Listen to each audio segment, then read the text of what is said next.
Abşeron onu üstələdi və növbəti dəfə çempion adını qazandı. Bugün isə biz kişi voleybolçuların çempionatındayıq, finalını izləyirik. Bugün Murovas Terminal Azərel komandaları qarşılaşır. İlk görüşdə Azərel rəqibini 3-0 hesabı ilə üstələyib. Görək bugün necə olacaq, nələr baş verəcək. Ümid edirəm ki, bizi çox maraqlı bir qarşılaşma gözləyir. Tək deyiləm, bugün qonaqlarım var. İlk qonağım Azərbaycanın kişi voleybolçulardan ibarət milli komandasının baş məşqçisi Fərid Cəlalovdur. Fərid bəy, xoş gördük sizi. Mən istəyirəm biz əvvəlcə geridə qalan bu mövsümü dəyərləndirək. Mövsüm sizin üçün necə keçdi? Necə dəyərləndirin? Mövsüm haqqında ümumiyyətlə keçən ilki mövsümdə iki kişi komandası bərabər səviyyəli idisə, bu il artıq onu 4 komanda kimi qiymətləndirmək olar. Məsələn, xilasedici komandası peşəkar səviyyədə ilk dəfə çempionata qoşuldu, amma yəni bu ilki oyunları həqiqətən də gözəl oyunlar nümayiş elətdirdi. Mən deyərdim ki, çempionluğa layiq bir komanda idi. Neftçi də keçən ilkindən daha güclü heyətlə çıxış eləyirdi. Onun da çempion olmağa şansları var idi. Azərel və Murov klubları bildiyiniz kimi keçən ildə final oyununu oynamışdılar və finalda Azərel qalib gəlmişdi. Digər iki gənclər komandası və Sumqayıt komandalarını da götürdükdə, onlar da yəni çempionatın hələ inkişaf etməkdə olan komandalara hesab eləmək olar. Düşünürəm ki, növbəti ilə oyuncuları, milli oyuncularımızı bərabər səviyyədə paylaşmaqla yenə də yeni bir güclü komanda ortaya çıxarmaq olar. Qeyd edeyim ki, federasiya final qarşılaşmalarına xüsusi hazırlaşıb, elə Milli Gimnastika Arenasında keçirilir həlledici oyunlar, musiqili qonaqların çıxışları ilə səsküydən bəlkə siz özünüz də anlayırsınız. Mən istəyirəm sizə sual verim ki, ötən mövsüm elə Murov Az Terminalın baş məşqçisi kimi final qarşılaşması oynamışdınız. Həmin görüşdə elə mən özüm də oradaydım, sizdən müsahibə də almışdım. Müqayisə eləsək, ab-havada Azərbaycan voleybolunda hansı dəyişiklikləri görə bilərik bir mövsüm ərzində? Keçən mövsümdən bu mövsümü müqayisə etsək. Nələr dəyişib? Keçən mövsümlə bu mövsüm mən qeyd elədiyim kimi, yəni komandalar istər qadın komandalarında, istər kişi komandalarında, yəni yaxşı oyun nümayiş elətdirmək, yaxşı oyuncular və bizim gənc oyuncularımız da artıq yəni yeni inkişafa qədəm qoyublar. Bilirsiniz, biz milli komandada da eyni oyunculardan istifadə edirik. Milli komandanı da gəncləşdirmişik. Yəni demək olar ki, bir neçə oyuncu istisna olmaqla artıq milli komandanın heyətində siz gənc oyuncuları görə bilərsiniz. Əlbəttə ki, keçən il, bu il 4 komanda, klub, keçən il 2 klub, yəni bərabər səviyyəli nəzərdə tutsaq, keçən il 2 var idisə, bu il 4 var. Artıq bu bizim inkişafımızdan xəbər verir. Yenə də xilasedici klubun vurğulamaq istəyirəm ki, çempionata ilk qoşulmağına baxmayaraq, yəni öz sözünü dedi, mükafata layiq yer aldı. Yəni yenə qeyd edeyim, birinci də ola bilərdilər, amma yəni idman şansı deyilən bir şey də var da. Olmadı inşallah, yəni uğurlar arzulayıram, gələn il olar. Yəni qıraqdan müşahidəçi kimi də deyə bilərəm ki, yəni bu il artıq həm kişi, həm qadın komandalarında daha canlanma hiss olunur. Öz oyuncularımızda da yavaş-yavaş hiss olunur. Məsələn, Aslan keçən il ehtiyatda oynayırdısa, bu il Aslan Azərelin əsas heyətində oynayır və digər bir neçə oyuncusunun da adını çəkə bilərəm. Onlar artıq Cavid Əzmovu misal göstərə bilərəm, Mərdanı Məmmədovu misal göstərə bilərəm ki, onlar artıq əsas heyət oyuncularıdır. Yəni, belə deyək də, inkişaf, bir ilin, bir sezonun içində inkişaf eləmək bu kollektiv idman növüdür. Nəticədə biz 14 nəfərdən ibarət bir komandanı, heyəti düzəldirik. Yəni, buradakı oyuncuların hamısı ən azından bir-birindən çox cüzi fərqlənməlidirlər ki, biz nailiyyət əldə edək. Ona görə ümid edirəm ki, inşallah önümüzdəki sezonlarda daha baxımlı, daha yaxşı oyun nümayiş etdirən qolları görəcək. Bax, milli komandanı çalışdırırsınız, milli komandanın baş məşqçisiniz. Necə düşünürsünüz? Yeni adlar olacaqmı, dəvət edəcəyiniz oyuncular olacaqmı və fiziki keyfiyyət baxımından voleybolçularımız hazırda hansı vəziyyətdədirlər?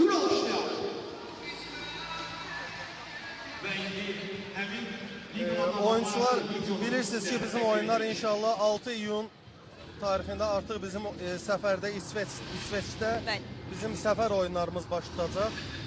Mayın əvvəlinə inşallah bu gün sezon bitir. Mayın əvvəlinə biz təlim məşq toplanışını artıq yəni planlaşdırmışıq başlamağı və təbii ki, səfərdə də ola bilər təlim məşq toplanışını davam eləyək, amma bizim vaxtımız çox az olduğu üçün yəni ən çox oyun oynamağa, yoldaşlıq oyunları oynamağı nəzərdə tutmuşuq. Əlbəttə ki, komandanın yəni bizim oyunlarda görmədiyimiz gənclər də ki var. Onları da inşallah milliyə dəvət eləməyi düşünürük. Onları da dəvət eləyəcəyik. Fiziki durumları normal qiymətləndirirəm. Fiziki durum yəni bütün milliyə dəvət eləyəcəyimiz oyuncular bu gün klublarda iştirak edən oyunculardır. Demək olar ki, əksəriyyətində hamısında fiziki hazırlıq məşqçiləri mövcuddur. Yəni fiziki hazırlıqların tam keçiblər. Bizim bir ay millinin oyunlarının başlamasına qədər olan bir aylıq dönəmdə biz ən çox üstünlüyü verəcəyik inşallah yoldaşlıq oyunlarına ki, yəni qarşımızda yaxşı rəqiblər var. Hansı ki onlarla güc nisbətlərimizi, bəziləri ilə güc nisbətlərimizi bərabər tuturam. Hətta özümüzü onlardan üstün görürəm. İnşallah onu zaman göstərəcək. Yəni həmin komandaları yenməmiz üçün inşallah yoldaşlıq oyunları çox oynamağı düşünürük. Bəs konkret olaraq milli komanda qarşıya bir hədəf qoyubmu bu mövsüm üçün, indi qarşıda olacaq oyunlar üçün?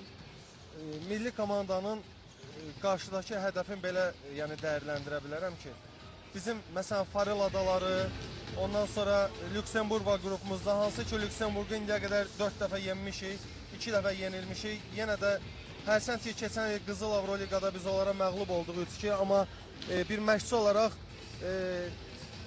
rəhbərliyin qarşıma qoyduğu hədəfdən əlavə özümün də komanda qarşısında, komanda ilə bərabər təbii ki, mən də komandanın bir üzvüyəm. Mənim özümün də hədəflərim var. Milli komandanı yəni bir pillə, bir neçə pillə daha yüksəyə qaldırmaq inşallah reyting cədvəlində. Düşünürəm ki, bərabər səviyyəli komandaların hamısını üstələmək, hamısına qalib gəlmək. Və istəyirəm son olaraq bu oyun barədə fikirlərinizi eşidim. Hansı tərəfi daha şanslı görürsünüz? Bax, məsələn, dünən Azərreyl 3-0 geridə olduğu halda geri dönüş etdi və çempion adına yiyələndi. Bugün də biz həmin qarşılaşmanın belə deyək, təkrarını izləyə bilərikmi? Necə dəyərləndirirsiniz şansları? Əlbəttə, bu oyundur. Burada hər şey ola bilər. Baxmayaraq ki, Murov ilk final oyununda yenilib, amma bu gün geri dönüş eləyə bilər. Bu idmandır. Bunu yəni voleybolda həm də biraz idman növlərində fərqli olduğuna görə bu geri dönüşlər. Voleybolda da yəni ən çox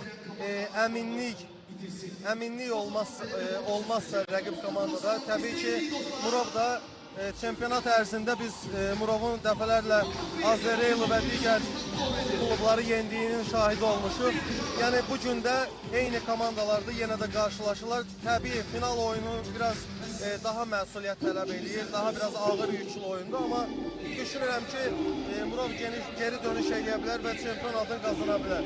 Əlbəttə ki, düşünürəm ki, bugünkü oyunda hansı komanda daha əzmkar olacaqsa, o da qələbə qazanacaq. Güc nisbətlərin bərabər qiymətləndirir. Təşəkkür edirəm sizə Cəlal bəy, dəyərli fikirləriniz üçün. Ümid edirik ki, maraqlı qarşılaşma izləyərik. Biz isə artıq mən digər qonağımızı dəvət eləyəcəm. Bizim digər qonağımız Azərbaycan Voleybol Federasiyasının təlim və aşağı yaş qrupları üzrə rəhbəri Cengiz Akarçeşmədir. Buyurun Cengiz bəy.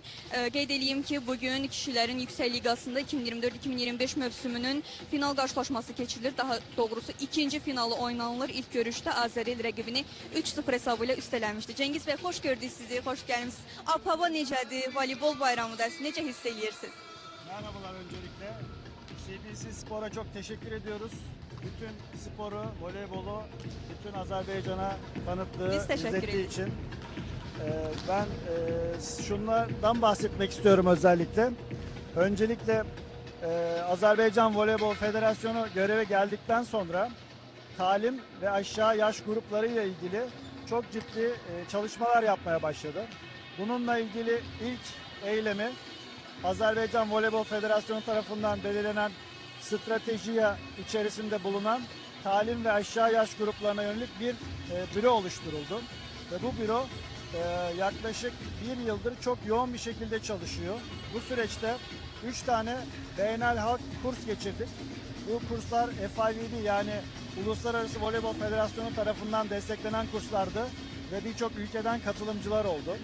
Daha sonrasında milli kurslar yaptık 4 tane. Bu Azerbaycan'daki meşçilerimiz içindi. Sonrasında 4 tane büyük seminer yaptık. Bu seminerlerde hem istatistikayı gösterdik meşçilere, hem atletik performans gelişimi ile ilgili özellikle aşağı yaş gruplarında nasıl olmalı hala devam ediyor zaten. Hem teknik taktikle ilgili kurslar oldu ve Milli Olimpiyat Komitesi çok destekledi bizi bu süreçte. Milli Olimpiyat Komitesi ile 2 tane proje gerçekleştirdik. Bu projelerden bir tanesinde tüm Azerbaycan'ı gezerek oradaki öncelikle kız çocuklarıyla başladık. Kız çocuklarına bir tarama yaptık ve 500 kişiyi seçtik. Bunların içerisinde bunlara fiziksel testler uyguladık ve bir online veri tabanında bunları kaydettik.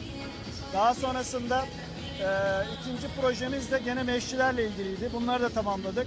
Ama en önemli ve en kalıcı işlemlerden bir tanesi bence şu anda U18, U16 ve U14 Azerbaycan Ligi kuruldu. Burada U18 dediğimiz 18 yaşının altındaki Evet. çocuklar, belki bilmeyenler vardır. U16 dediğimiz 16 yaşından küçük olanlar, U14 dediğimizde 14 yaşından küçük olan çocuklar. Bunlarla yaklaşık 87 kız takımı, 44 erkek takımı, 1500'ün üstünde sporcu her hafta maç yapıyorlar. Toplamda sezon bitiminde bu çocuklar 20-25 tane maç oynamış olacaklar ve yığma komandolara ciddi katkı sağlayacaklar. Son olarak bu yarışmalar bittikten sonra U12 yani artık 10 yaşındaki küçük kızlarımız ve oğlanlarımız için bir Azerbaycan'da şenlik düzenleyeceğiz. Bu 4'e 4 oynayacaklar. Biraz daha eğlence formunda olacak ve çok daha fazla sporcunun voleybola katılımını sağlamaya çalışacağız. Ümumiyyətlə siz qeyd elədiniz ki, bölgələrdə voleybol klubları yaradırsınız. Maraq necədir? Uşaqlar maraqlıdırmı voleybola Çok gəlməyə? merak var. Çok merak var. Zaten maçları oynadığımız haftalarda gelen valideynler tribünleri dolduruyorlar ve çocukların da çok fazla ilgisi var. Hatta şimdi biz İdman Nazirliği ve Eğitim Gençler Bakanlığı ve İdmanı, bəli. bir de Eğitim Bakanlığı Tahsil Nazirliği ile Nazirliği. bir memorandum yapmaya çalışıyoruz ki küçük yaşlardan itibaren hem Voleybol Federasyonu hem İdman Nazirliği hem Tahsil Nazirliği ortak projeler yapsın. Ama ilgi çok, dün de görmüştünüz. Bugün de şimdi gelmeye Bəli, başladı həqiqətən seyirciler. çox möhtəşəm hava var. Ciddi bir de organizasyonu düzenleyen, emeğe geçen herkese teşekkür ediyoruz. CBC Spor'a tekrar çok teşekkür Biz ediyoruz. təşəkkür edirik. Bir də siz ötən mövsüm Azərbaycan baş məşqçisi kimi qadınlardan ibarət komandanın çempionluğu yaşamışdınız. Dünən izlədinizmi komandanızın oyununu? Nə düşünürsünüz? Geri dönüş etdilər. Dün çok güzel bir mücadele örneği gösterdi Azerbaycan. Çok zordu yani. İlk maç 3-0'dı. 3-0'dan hem gelip 3-0 maçı aldılar. Daha sonrasında da altın set çok önemliydi. Gerçekten zor bir işi başardılar. Onları öncelikle tebrik ediyorum. Daha sonrasında bu sene Süper Liga'ya katılan takım sayısı biraz daha arttı. Tüm katılan takımları hem playoff oynayan, final oynayan hem de oynayamayan takımları tebrik ediyorum. İnşallah gelecek yıl çok daha meraklı bir lig olacak. Bəs bu 2 il ərzində biz müqayisə eləsək, hansı inkişafı görürsünüz siz Azərbaycan voleybolunda? Azərkeşlərdən tutmuş voleybolçulara, keyfiyyətlərinə qədər. Aslında çok fazla bir inkişaf var. Şimdi işin bu başlangıç kısmı, birkaç yıllık kısmı genellikle buzdağının görünmeyen kısmıdır. Yani hem para harcarsınız hem vakit harcarsınız ve bunları net bir şekilde göremezsiniz. Ama eğer sabrederseniz 4 yıl sonrasında, 5 yıl sonrasında çok büyük buzdağlarının olduğunu görürsünüz. Şu anda erkeklerde gençler kategorisi, gençler adı altında Süper Lig'de bir takımımız var. Bu takım 18 yaşındaki çocuklardan oluşuyor. Ve o takımda Süper Lig'de bu takımlarla defalarca maç yaptılar. Bu çocuklar yığma komandoya hazırlanıyorlar. Zaten yığma komando oyuncuları ama lige katılıyorlar. Gelecek yıl benzer bir şekilde kız çocuklarının da proje takımıyla lige katılma durumu var. Gelecek yıl zaten 8 takım olacak Süper Lig'de. Bir de bu takım gelirse 9 takım olacak. Çok meraklı ve faydalı olacaktır. Yani gelişim için sabretmek lazım. Federasyona da teşekkür etmek lazım. Gerçekten inkişafa yönelik her şeyi yerine getiriyorlar. Ümid edirəm ki, bugün maraqlı bir qarşılaşma izləyərik, maraqlı bir oyun olar. Təşəkkür edirəm sizə dəyərli fikirlərinizə görə. Bizim artıq belə deyək, bizə ayrılan vaxt yekunlaşır. İndi isə CBC Sportun efirində kişilərin Yüksək Liqasının final maçını izləyə bilərsiniz. Mən hələlik sizinlə sağollaşım. Bir daha təşəkkür edirəm sizə. Həmkarım Süleyman Vəliyevin təqdimatında qarşılaşmadan zövq ala bilərsiniz. Sağ olun, hələlik.